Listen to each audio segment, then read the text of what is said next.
പിതാവാണ്, സകലത്തിന്റെ പിതാവ്. അപ്പൻ അപ്പന്റെ സ്വഭാവത്തിലെ നിൽക്കാൻ പറ്റുള്ളൂ. അപ്പൻ കയറി മക്കളെ വെട്ടുന്ന അപ്പനല്ലേ ഇത്. അപ്പനും പിശാചും തമ്മിൽ എന്താ വ്യത്യാസം? ദൈവം പിശാചും തമ്മിൽ എന്താ വ്യത്യാസം? അതുകൊണ്ടാണ് പിശാച് ഇത്രയും ചെയ്തിട്ട് ദൈവം ഉണ്ടാക്കി. പലപ്പോഴും ഞാൻ ചോദിച്ചു, പിശാച് ഇത്രമാത്രം അധികാരം എന്തിനാ കർത്താവ് കൊടുത്തു? നീ കൊടുത്ത അധികാരം നിനക്ക് എടുത്തു മാറ്റിക്കൂടെ? ഇങ്ങനെ ഇവനെ വിഹരിക്കാൻ വിടേണ്ട ആവശ്യം എന്താ?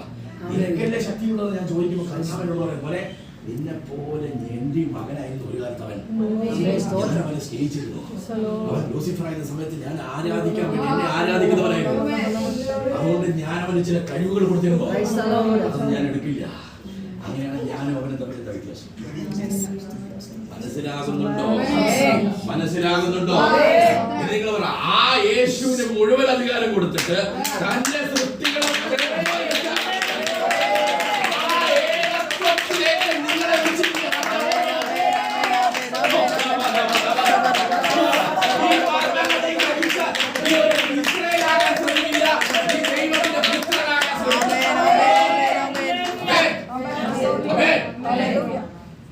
ദൈവ സാന്നിധ്യം ഇല്ലാത്ത ഒരൊറ്റ സാന്നിധ്യം, ദൈവത്തിന്റെ അല്ലാത്ത ഒന്നും ഞാൻ കൈയടിച്ച് സ്വീകരിക്കില്ല.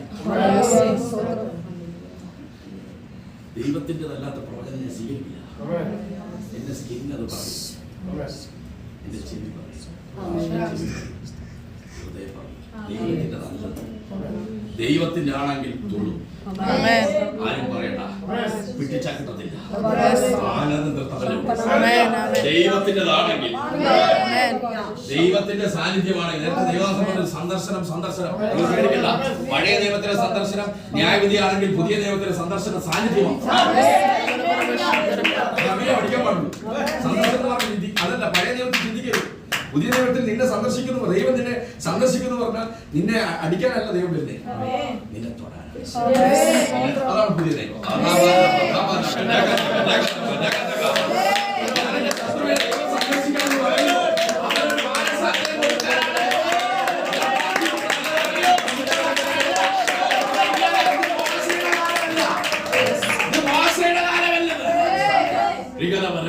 വെളിപ്പാടുണ്ട്, അത് ഇങ്ങോട്ട് കയറും. അത് നിങ്ങളൊന്നും മനസ്സൊന്ന് ഫ്രീ ആക്കുക.